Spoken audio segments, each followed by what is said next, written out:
Un saludo desde Bogotá, Colombia. Les habla Carlos Alberto Barrios Restrepo. Queremos compartir con ustedes una serie de reflexiones que venimos desarrollando en nuestro lugar de trabajo. Se trata de la consagración total a Jesús a través del Inmaculado Corazón de María, basados en el libro de Lazos de Amor Mariano. Las reflexiones son dirigidas por mi hermano gemelo Juan Fernando Barrios Restrepo y son una serie de reflexiones muy profundas. Los dos somos laicos comprometidos con la Iglesia, somos casados. Llevamos esta labor llevando todos los conocimientos recopilados durante más de 23 años a través de libros, audios, conferencias, testimonios, vivencias personales que hacen que cada uno de estos capítulos sean muy ricos. No se pueden perder en ninguno de ellos, pues el contenido es muy bueno. Se los recomiendo muchísimo. Así que bienvenidos al capítulo del día de hoy.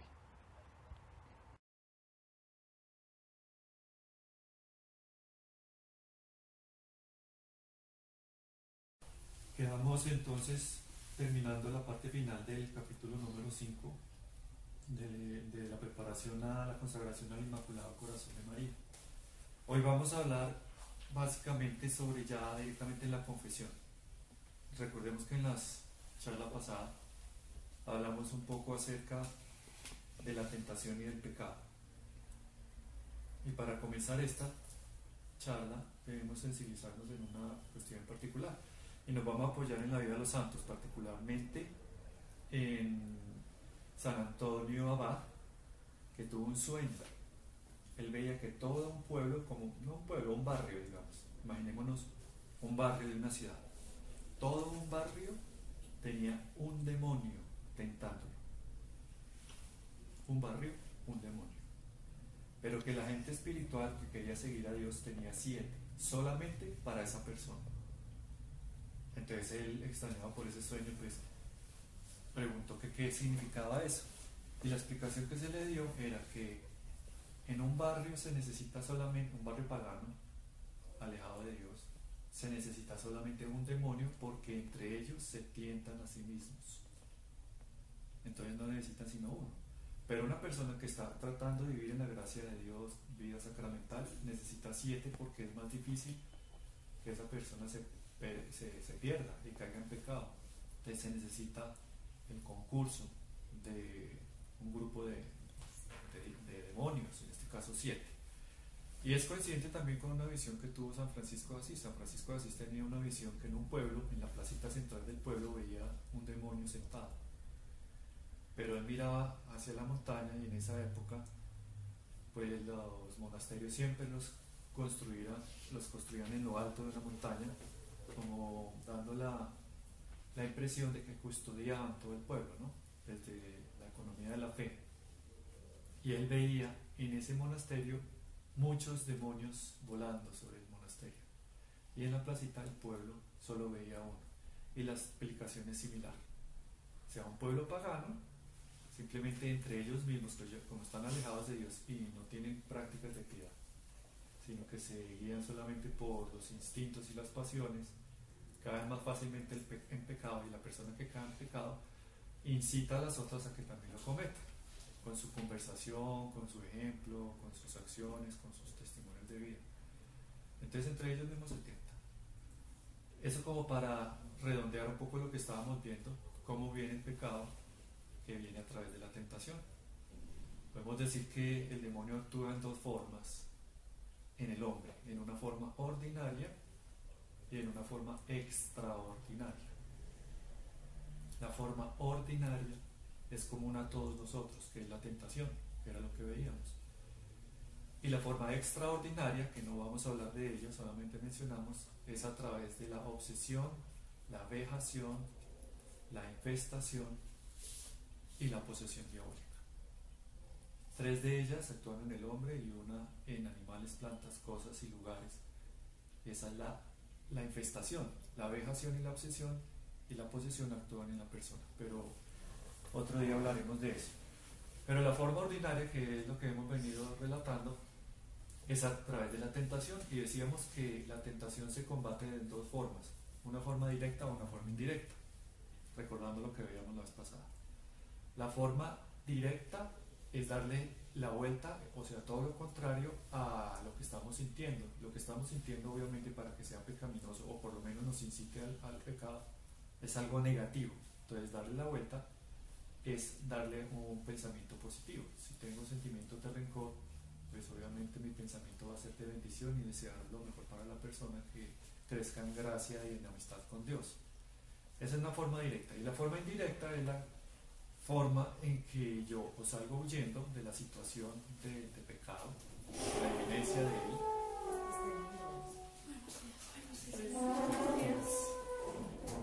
Y la otra forma que podríamos determinar como forma indirecta para vencer la tentación, para vencer la tentación, pues como decía, es huir del pecado, y la otra forma es simplemente desviando el pensamiento.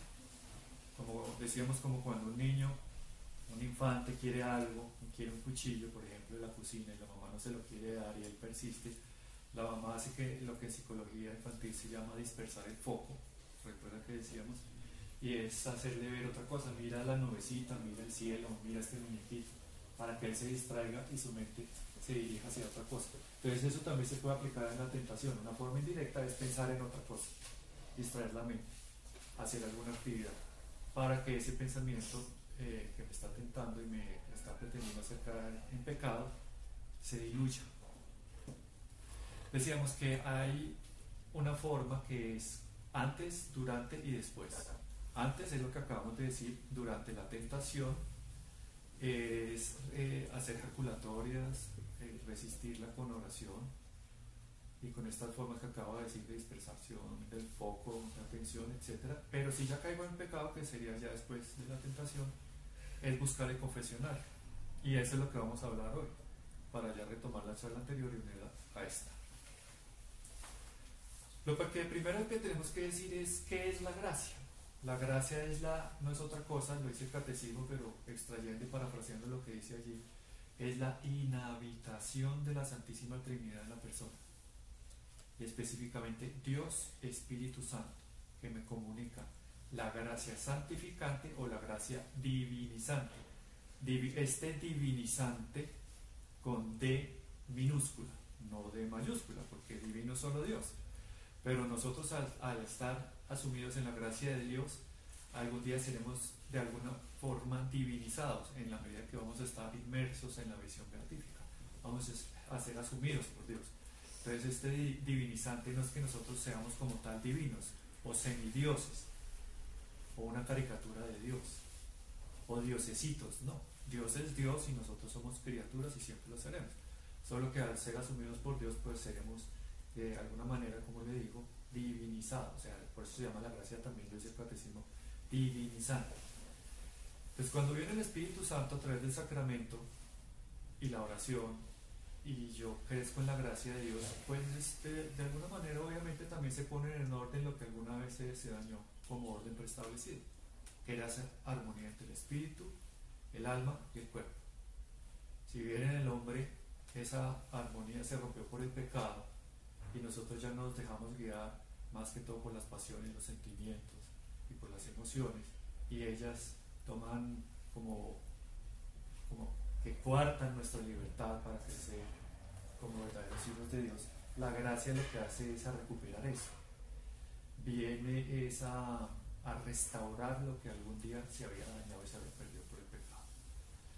Como católicos siempre vamos a predicar que lo único que nos comunica la gracia santificante es la confesión sacramental con un sacerdote. Meditando en esto, hay muchas personas, hermanos separados, que ya, como hemos venido y estamos en ese proceso de consagrarnos a la Madre de Dios para que asumirla como mía. Bien podríamos decir que las iglesias cristianas son orfanatos, como lo dice el Papa Francisco. Así yo los podría llamar. Son orfanatos cristianos, que tienen padre pero no tienen madre, son huérfanos de madre. Entonces ellos dicen que se confiesan directamente con Dios. Y yo, reflexionando en eso, en algún momento eso sí va a ser literal, como dicen los jóvenes de hoy, ¿no? Va a ser literal. Se van a confesar directamente con Dios en su juicio particular. Solamente que cuando ya se han expuesto los pecados directamente con Dios, la sentencia de Dios no sabemos cuándo hacer. Bueno, si es un cristiano, la misericordia de Dios opera. Pero si es un pagano y en ese momento reconoce sus culpas y se confiesa directamente con Dios, ya lo que se llama el lumen gloriae está fijo, o sea, ya quedó fija su voluntad, y su voluntad asumió el pecado, porque nunca se reconcilió con Dios. Y cuando ya tuvo la oportunidad después de la muerte, que no la hay, ya como su voluntad está fija en el pecado, Dios no puede abrazar el pecado, es incompatible con el pecado. Entonces tiene que dictar sentencia, y es la condenación eterna. Y no estamos hablando que Dios condene, sino que es de autocondenación. Y Dios no puede recibirlo en su visión beatífica porque no puede abrazar el pecado. Esa parte es importante entender. Cuando uno muere, queda fija la voluntad. Después dicen los que cercanos a la muerte, sobre todo el padre Álvaro Torres nos lo explicaba, que trabajó tanto con la muerte, ¿no? Porque trabajó en la Fundación Santa Fe de Bogotá, en la clínica.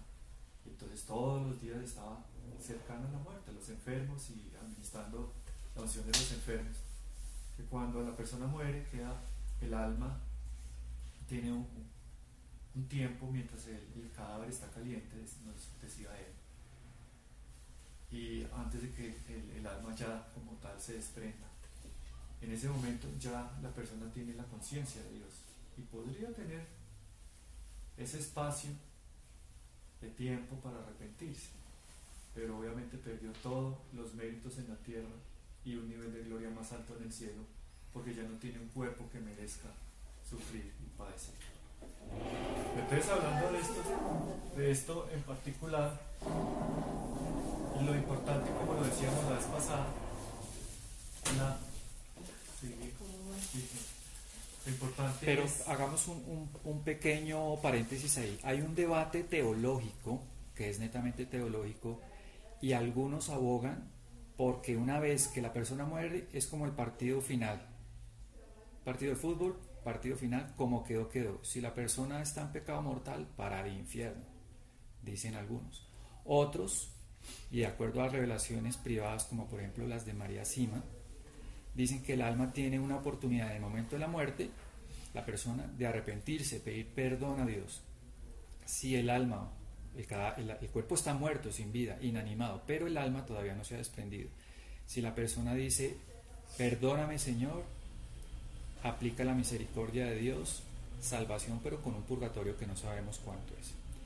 Entonces, aquí, como hay un debate teológico y digamos una disputa, una pelea entre las dos tendencias, pues no importa, no nos estresemos, esperemos a morir y ya nos daremos cuenta cuál es la realidad, porque ni la una ni la otra tiene forma de comprobarlo.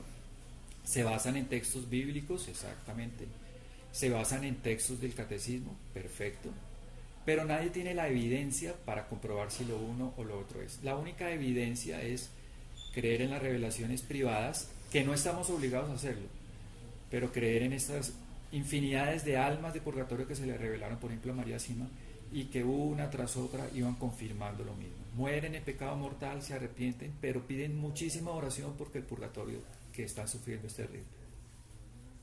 También la otra vez conversando con el padre Ricardo Ruiz, él es un sacerdote exorcista de Madrid, hablando de temas de los niños que nacen o que mueren sin haber sido bautizados, pues él daba una explicación que me parece muy hermosa, y es que la misericordia de Dios aún supera el sacramento.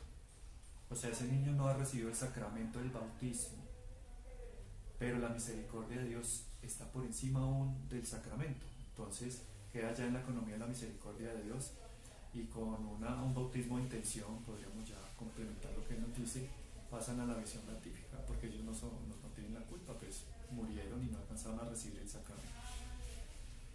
Entonces, para ya entrar de lleno en el sacramento de la confesión, la palabra que dijimos también en la reflexión pasada era la palabra reconocer. Lo importante es reconocer que hemos faltado.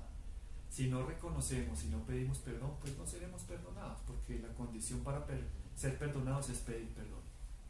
De hecho, el único pecado que Dios no perdona es el de no pedirle perdón.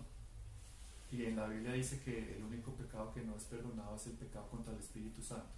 Y el pecado contra el Espíritu Santo no es otra cosa que no confiar en la misericordia de Dios. Es un pecado contra el Espíritu Santo. O mejor, sentir, pensar que Dios no es misericordioso. En definitiva, es una soberbia espiritual, pensar que yo soy más malo de lo que Dios es bueno. Dios perdona todos los pecados, todos. Sin embargo, ahí en ese pasaje del evangélico, cuando dice que no será ningún pecado perdonado, lo único que no se perdonará es cuando se han atentado contra el Espíritu Santo, es porque le estaban diciendo a Jesús que él echaba a los demonios con el poder del Belcebú. Entonces, si lo miramos, ¿con qué poder expulsaba a los demonios? Con el poder del Espíritu Santo, o sea que estaban llamando demonio al Espíritu Santo, y eso es una blasfemia terrible.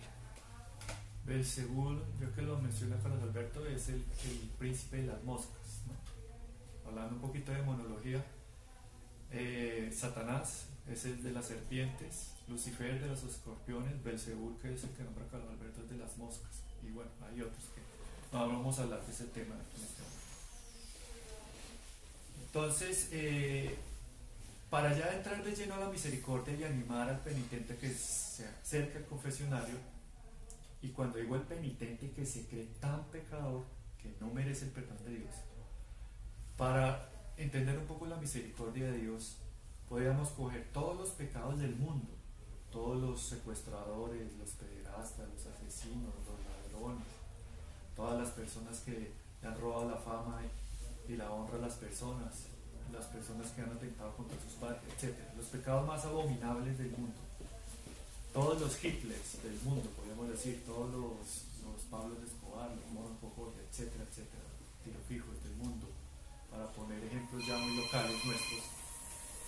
Si cogemos todas esas personas y cogemos todos los pecados, los de ellos y los míos y los de todos, y los ponemos en un frasco que contiene todos esos pecados, y cogemos ese frasquito y nos vamos en una pequeña lanchita remo hacia el centro del mar, o lo más lejos que podamos, aún ya sin ver la playa, destapamos ese frasco que tiene un gotero, cogemos una gota de ese frasco, esa gota contiene todos los pecados de la humanidad, todos, de las personas que acabamos de describir, y yo cojo esa gota y la vierto en el mar. ¿Qué le pasa a la gota? Se diluye y se pierde. No se puede discernir cuál es el mar y cuál es esa gota, porque el mar la asume. Para poner este ejemplo, el mar es la misericordia de Dios, y esa sola gota son los pecados de toda la humanidad, no solo los míos, de toda la humanidad y los seres más abominables que han habido. Esa es la misericordia de Dios. Entonces Dios perdona todo lo que el penitente expone en un corazón contrito. Entonces, ya expuesto eso, ya la persona se anima al confesionario, pues necesita hacer un paso. De hecho son 5, y son los que vamos a ver. El primer paso es el examen de conciencia. Primero, los 10 mandamientos, que todos lo sabemos. El primer mandamiento, amar a Dios sobre todas las cosas. El segundo mandamiento, no tomar su santo nombre en vano. El tercer mandamiento, santificar las fiestas. Cuarto mandamiento, honrar a padre y madre. El quinto, no matar. El sexto, los pecados contra la castidad y la pureza. El séptimo, no robar. El octavo, no mentir ni levantar falsos testimonios. El noveno, no desear la mujer o el hombre del prójimo o de la prójima. Y el quinto, no desear los bienes ajenos. Ahí están contenidos todos. En la charla pasada los agrupamos por grupitos y darles un sentido positivo, que los 3 primeros es un sí a Dios, el cuarto es un sí a la familia, el quinto un sí a la vida, el sexto un sí a la paternidad responsable, el séptimo es un sí a la justicia y a la correcta distribución de los bienes, el octavo un sí a la verdad, y los 2 últimos, el noveno y el 10º, un sí al agradecimiento por los bienes recibidos. Es una forma muy bonita también de ver los mandamientos, no verlo como algo negativo o prohibitivo, decíamos, sino que algo que nos propone un acto noble y positivo. Pero también están los mandamientos de los pecados capitales. Más o menos hacia el año, a mitad del año 300, empezaron a ya definirlos, y ya Juan Casiano, ya era en el siglo V, los agrupó, pero eran 8 los pecados capitales. Y entonces ese pecado adicional era el pecado de la tristeza. Si bien los pecados capitales los podemos agrupar para entenderlos, por ejemplo, 3 que son muy afines unos con nosotros, lo veíamos, y es el pecado de la lujuria, el pecado de la pereza, el pecado de la burla, llevamos 3. Luego podemos agrupar otros 2, el de la ira y la soberbia, son muy afines también. Y los otros dos que son muy afines sería la avaricia y también la avaricia y la envidia, que están muy afines los dos, dichos en desorden.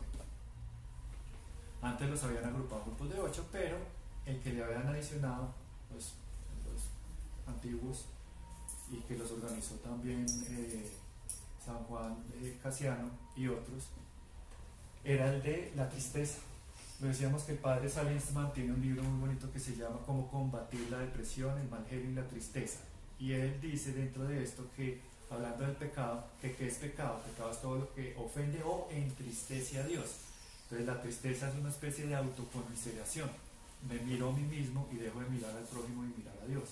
Entonces en ese orden de ideas, el padre Salinsman en ese libro considera la tristeza como un pecado. Obviamente lo puede haber extraído de los pecados capitales como estaban conformados antes que la noche. Pero San Gregorio Magno, ya en el siglo VI, ya los organizó como tal, como los acabamos de mencionar, los 7 pecados capitales. Y capital viene de caput, que es una palabra en latín, que significa cabeza. No quiere decir que ese sea el pecado principal, sino que de ese pecado se desprenden todos los demás. Entonces es importante que nosotros, cuando hagamos nuestro examen de conciencia, examinemos los pecados contra los 10 mandamientos, los pecados capitales, y también si hemos o no cometido faltas contra los mandamientos de la Santa Madre Iglesia. Entonces, si tenemos 10 pecados mortales, digamos, también tenemos otros 5 de la Santa Madre Iglesia. Entonces ya vamos en 15 y le adicionamos los otros 8 que son capitales. En los pecados que podríamos faltar contra los mandamientos de la Santa Madre Iglesia es no ir a misa los domingos y fiestas de igualdad, no confesarnos una vez al año, no comulgar una vez al año, no pagar el diezmo y las premisas, ese diezmo que la Iglesia invita, que sea, digamos, un día de salario al año, así es como le invita la Iglesia Católica. No es necesariamente el 10% de lo que yo gano, pero sí debe ser generoso para las ayudas de la Iglesia, y eso en la Iglesia se distribuye en 3. Una parte para el párroco, otra parte para la diócesis y otra parte para ayudar a otras parroquias que están necesitando ayudas económicas. Y el último pecado, pues, que podríamos faltar contra el mandamiento de la Santa Madre Iglesia es no ayunar los miércoles de ceniza y el viernes santo. Entonces, tenemos una serie de normas, pero como vimos normas muchas, no podemos caer en la tentación de pensar que la Iglesia Católica es una institución donde nos prohíben todo. No, todo lo contrario. También lo hemos dicho, en el Antiguo Testamento, en la antigua Palestina, los israelitas, la ley judía, decía que libre era la persona que cumplía la voluntad de Dios. O sea, si yo cumplo la voluntad de Dios, soy libre. Si yo vivo en el pecado, soy esclavo. Estas normas simplemente es para conductarnos y tener una forma de relacionarnos, no solamente con nosotros mismos, con el entorno, con los demás, con la naturaleza, que esa es otra ruptura del pecado original. Se rompió la armonía de la naturaleza, por eso los cataclismos, los terremotos, todo eso es consecuencia del pecado original. Si no hubiera habido pecado original, el mundo no tendría desastres naturales. También estaba sentenciado: Dios maldice la tierra y ganarás el pan por el sudor de tu frente, y comerás del pasto y del pasto de la tierra. Todo eso es desorden del pecado original.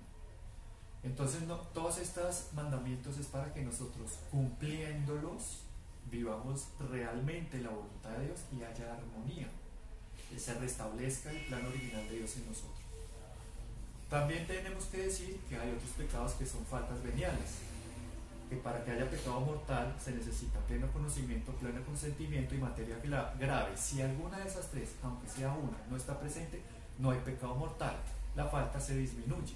Porque si en ley humana están los atenuantes, una persona ha cometido un delito, pero se investigan los atenuantes, cosas que pueden disminuir su culpa, aquí también lo hay.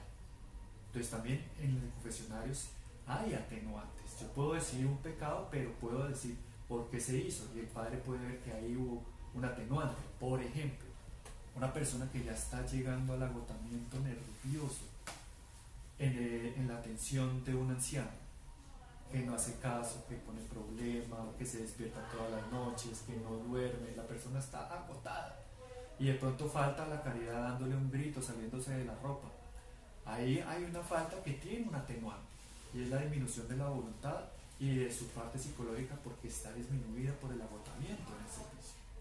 Entonces no podemos darnos tampoco nosotros mismos tanto látigo. Dios no lo hace, y muchas veces nosotros somos los primeros en coger el flagelo y darnos. Tenemos que tener misericordia con todos, pero con nosotros mismos también.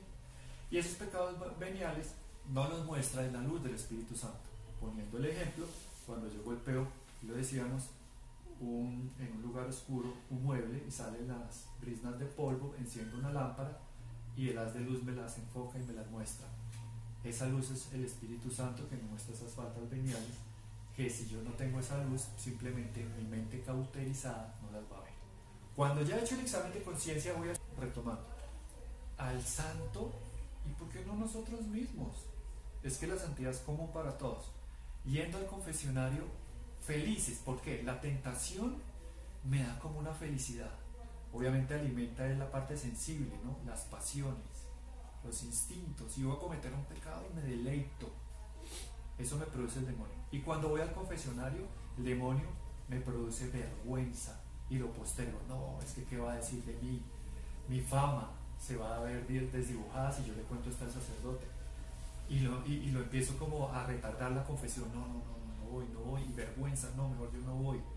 Eso me inspira el espíritu inmundo. El espíritu divino me inspira todo lo contrario. Cuando viene la tentación, me da vergüenza de hacer eso. Y cuando voy al confesionario, me da alegría, porque voy a recuperar la amistad con Dios.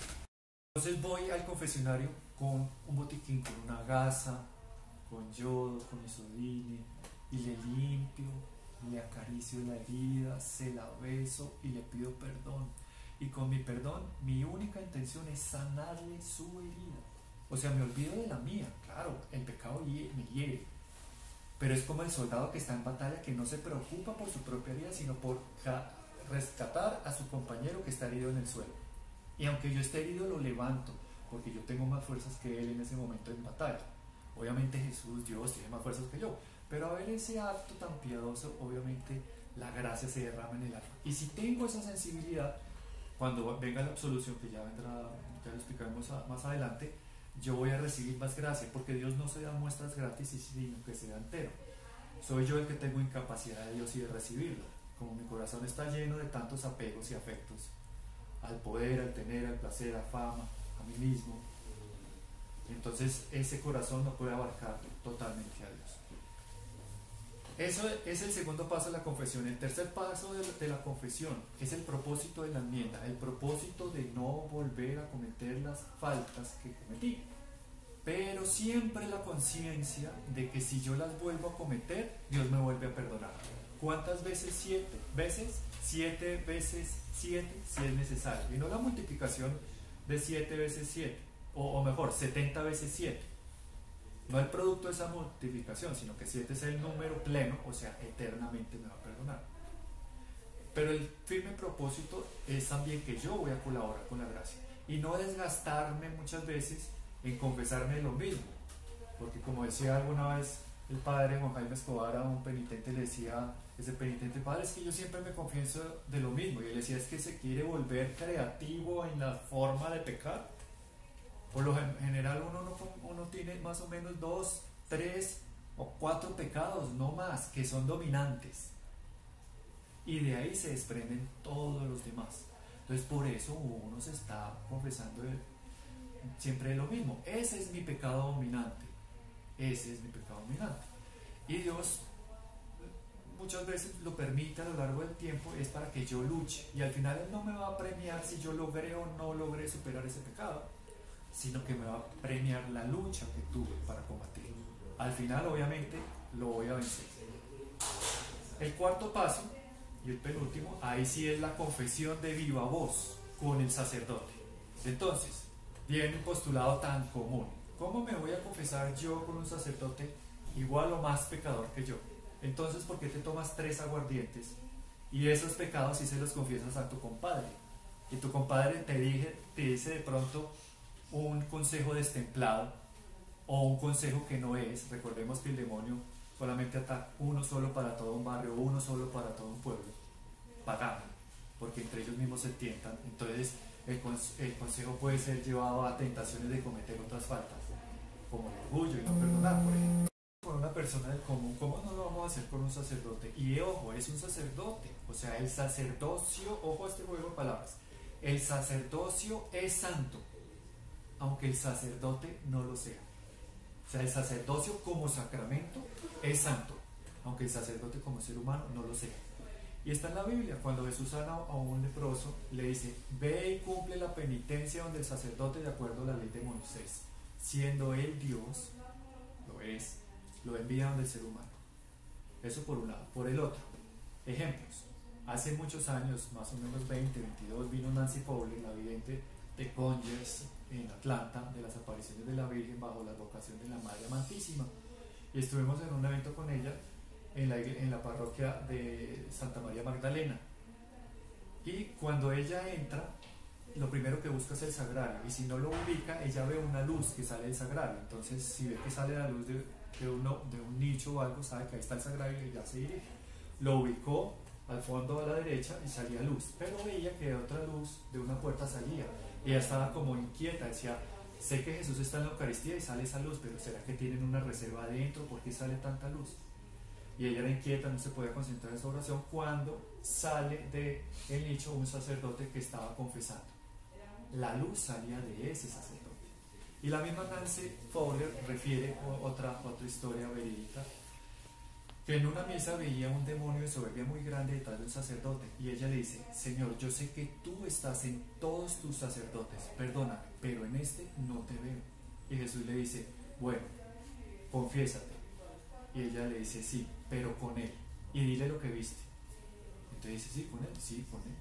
Entonces al final de la misa se le acerca y lo llama aparte, padre, tengo que hablar con usted, mire, yo vi esto y esto y esto. El sacerdote se puso muy molesto y le dijo, con que muy mística, muy piadosita, pues de ahora en adelante va a ser una sola hora de oración al día. Ella oraba 5 horas al día. Y después le dice, padre, sí, bueno, y otra cosa, ¿me puede confesar? Y le dice, bueno, venga, la confíe.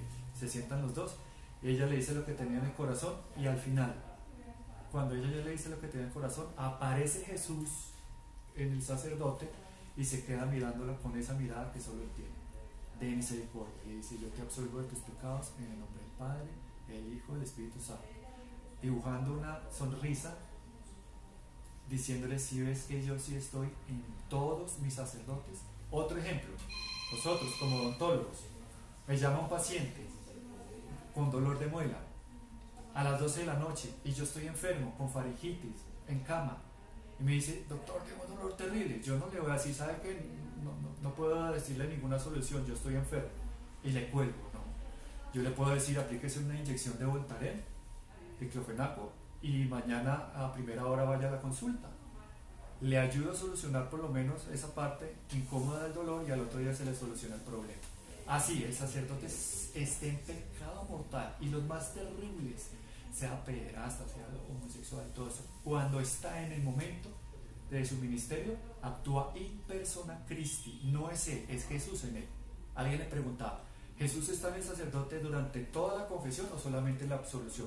Y la respuesta es en toda, pero particular y sensiblemente en el momento de la absolución. Otra persona dice, yo no me confieso con los sacerdotes porque ellos no tienen experiencia, por ejemplo, de vida matrimonial. Mi experiencia de vida matrimonial es con una persona, digamos, nada más. La experiencia de un sacerdote es con miles de parejas y situaciones de vida, y eso le da un conocimiento de vida matrimonial. Y asistido por la gracia del Espíritu Santo, el consuelo siempre va a ser certero y positivo para el alma. Esa es la confesión de viva voz con el sacerdote, y tiene que hacerse con 4 cosas. importantes, que sea clara, concisa, concreta y completa. Lo primero que yo digo es el núcleo de mi confesión, el centro, y ya los demás pecados. Y tengo que decirlo directo, no como hacen por ejemplo algunos hombres. No, que fui irreverente con mi mamá, que estuve con una persona fuera de faz y me pegaban la pobreza. ¿Qué? Yo pegaba la pobreza. ¿Qué? No le entiendo. Un pecado contra la pobreza. Me agacha la cabeza. Si no se dice claro, no puede haber perdón, porque el sacerdote tiene que entender lo que se le está diciendo para poderlo perdonar. Entonces, para terminar este punto bien explícito, lo voy a hacer muy explícito, la confesión. Padre, me masturbé porque anoche me quedé viendo pornografía en internet. ¿Así? No, cometí una falta contra la pobreza y otras cosas que he hecho, no, ya, con mi mamá nos pegamos un agarrón terrible, entonces lo otro lo dejo como diluido para tratar de embotar y engañar al confesor, siendo que a eso no se le engaña. Entonces, eso hace que se exorcice el pecado y se saque de raíz, entonces podemos vencerlo más fácilmente. De otra manera, la gracia, el perdón se da total por entero y nos dan la gracia santificante, viene total y por entero. Pero de otro modo, la gracia que recibimos se disminuye, se atenúa en mí. No porque la gracia se atenúe, no se va a atenuar. Dios no da muestras gratis, vuelvo y lo digo. Dios se da todo, por entero. Soy yo el que tengo incapacidad de Dios, pero si lo disminuyo, mi incapacidad aún la coarto más con ese egoísmo solapado de no dañar mi fama o digamos una vergüenza que no es justificable en este sacramento, pues no tiene sentido. Y los sacerdotes tienen una gracia especial y es la de no tener memoria. Padre, ¿se acuerda que yo me confesé con usted la otra vez de tal y tal? No, miren, no le estoy entendiendo nada, vuelve y dígame qué fue porque yo ya no me acuerdo. Y así lo dijo precisamente Nancy Fogler. Cuando se hizo muy amiga y en una aparición, la amiga ya se había convertido al cristianismo, le pregunta al oído: Nancy, pregúntale a nuestro Señor en plena aparición, ¿cuál de los pecados que yo he cometido ha sido el que más lo ha ofendido? Y Jesús le respondió: no sé, ya se me olvidó. Entonces con esto dejamos hasta ahí el cuarto punto. Y el último, la penitencia, lo que me imponga el sacerdote. Y hay que discernir entre dos cosas: sacrificio y penitencia. Sacrificio es lo que yo tengo que padecer y que no tengo escapatoria, la convivencia diaria con alguien que me talla, que me molesta, es algo que es inevitable, entonces yo lo ofrezco como sacrificio. Y penitencia es algo que yo mismo me impongo, o en este caso lo que me impone el sacerdote. Entonces ellos pondrán un rosario, 3 Ave Marías, una visita al Santísimo, lo que sea. Yo lo cumplo, pero debe ser un poquito más generoso y hacer eco a la invitación de la Santísima Virgen María en Fátima: ser personas penitentes y sacrificadas. Cuando yo uno mi penitencia y mi sacrificio, la oración, a mi testimonio de vida, a mi formación, y después lo verbalizo al hablarle a las personas de Dios, eso es contundente, porque yo estoy de alguna manera, obviamente, actuando no igual, porque no somos consagrados in persona Christi, en el sentido que es Jesús el que me está utilizando como instrumento para penetrar el corazón de la persona. Esos serían los pasos para una buena confesión. Yo pienso que con eso vamos dejando terminado el tema por hoy, y ya ustedes han recibido esas hojitas donde están los exámenes de conciencia, que son muy prácticas para uno revisar y sobre todo descubrir actitudes en mi vida que no he creído que han sido capaces de ofender el corazón de Jesús. Entonces, la oración final antes de despedirnos. Que el Señor nos bendiga y nos guarde, que el Señor nos muestre su rostro y tenga misericordia de nosotros. Vuelva el Señor su rostro hacia nosotros y nos conceda la paz. Que el Señor nos bendiga hoy y siempre a través del corazón inmaculado de María, en nombre del Padre, y del Hijo, y del Espíritu Santo. Amén.